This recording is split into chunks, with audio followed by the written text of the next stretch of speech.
नसीब खान नाम मेरा, आर्मी में जॉब करता था, 22.5 साल मैंने आर्मी में नौकरी की है।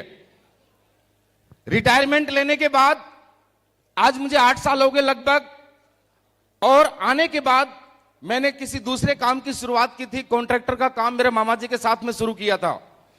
मैं ये जरूर बताता हूं, ज्यादा बताने की जरूरत नहीं, समझदार के लिए इशारा ही काफी होता है। बहुत मिडिल क्लास नहीं बोल सकता, मैं लोअर मिडिल क्लास फैमिली से हूं। मेरे गांव के भी बहुत सारे लोग बैठे होंगे, यूं समझ सकते हो अगर मेरे गांव में सबसे गरीब पैदा हुआ तो नसीब खान पैदा हुआ। अगर मेरे गांव में सबसे गरीब पैदा हुआ तो नसीब खान पैदा हुआ। मैं मजदूरी करके पढ़ाई की है मैंने, आधी बार मजदूरी आधी बार स्कूल।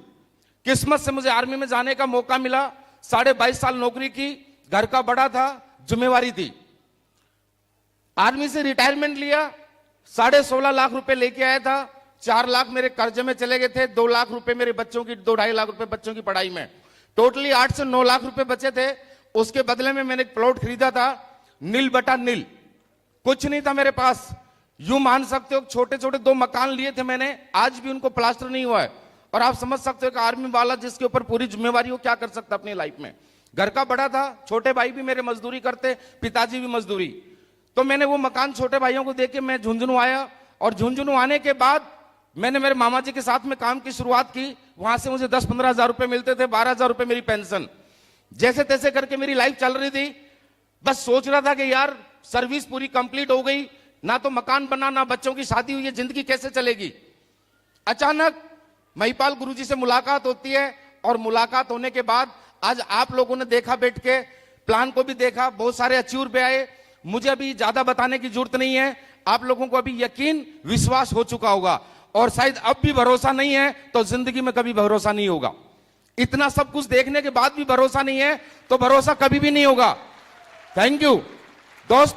गुरुजी से मुलाकात हुई थी आज से 5 साल पहले, और सर ने मुझे बताया था इस इंडस्ट्री के बारे में, एसलीपीएस के बारे में। मैं चाहूंगा एसलीपीएस के लिए एक जबरदस्त ताली होनी चाहिए, जबरदस्त ताली। यूं मान लीजिए, थैंक यू, यूं मान लीजिए दोस्तों, टोटली 5 साल हुए, एक ही वर्ड में बोलता हूं, टोटली 5 साल हुए। किराए के मकान में जिंदगी थी और मोटरसाइकिल पे मेरी लाइफ थी।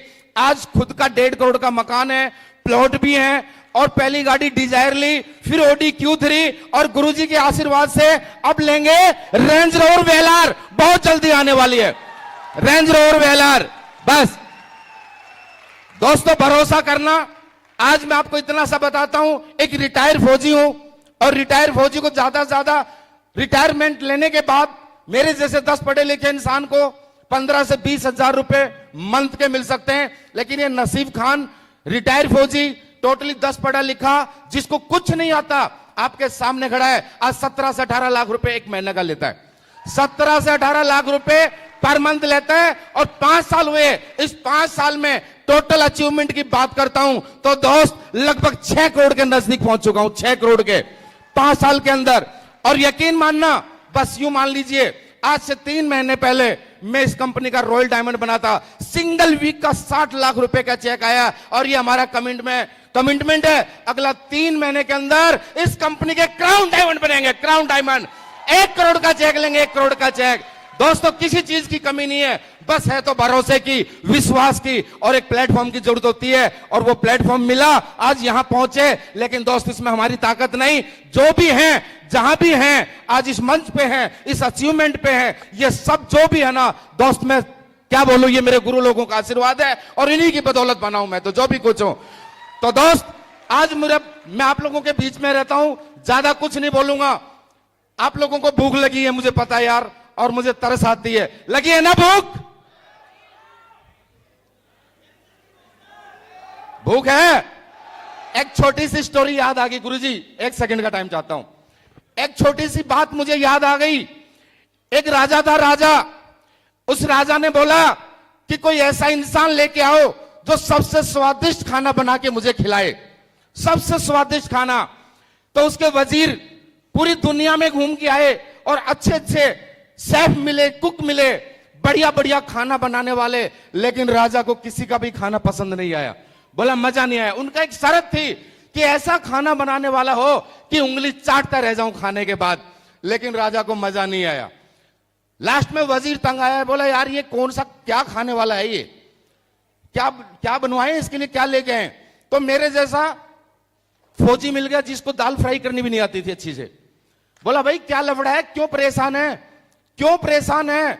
बोला यार राजा की ये शर्त है, वो बोल रहा है कि ऐसा खाना बनाने वाला लाओ उंगली चाटते रह जाऊं। बोला यार ये कोई बड़ी बात है क्या, मैं बना दूंगा ये खाना तो। बोला तेरी शर्म भागी, मरवाएगा क्या तू, तेरी भी गर्दन कटवाएगा मेरी भी कटवाएगा। तूने कभी चाय भी बनाई क्या?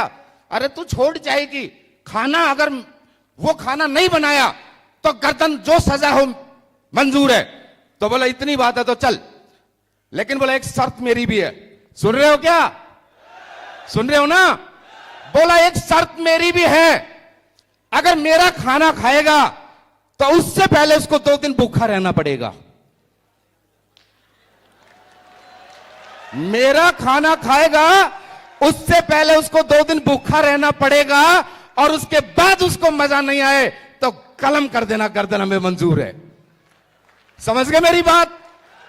और राजा को बताया, राजा को यह शर्त मंजूर थी। बोला कोई बात नहीं, 2 दिन के हम 3 दिन भी भूखे रह लेंगे, लेकिन बंदा ऐसा हो जो मजा आ जाए, उंगली चाटते रह जाए। और आपको पता है 2 दिन भूखे रहने के बाद में उंगली तो क्या, वो पूरा पंजा चाटेगा, चाटेगा ना। तो दोस्त जैसे ही राजा 2 दिन भूखा रहा, और बनाना कहां आता था खाना, वो डाल दिया सब कुछ एक साथ, भूखा मर रहा था, उसकी हालत होगी खराब। और जैसे ही खाना रखा ना, जैसे ही खाना रखा फटाफट खाया, फिर ऐसे करता रहेगा। बोला मजा आ गया, ये कुक कहां से लेके आए, ये शेफ कहां से लेके आए। कहने का मतलब दोस्त, भूख जिसको नहीं होती ना उसको खाने का स्वाद का पता नहीं होता। और दोस्त यहां बैठने के बाद, आने के बाद कहां कहां से आकर के भी लोग खाने पे लाइन लगा के खड़े हैं। अरे क्या पेट की भूख है या सक्सेस की भूख है आप लोगों को, ये बताइए पहले।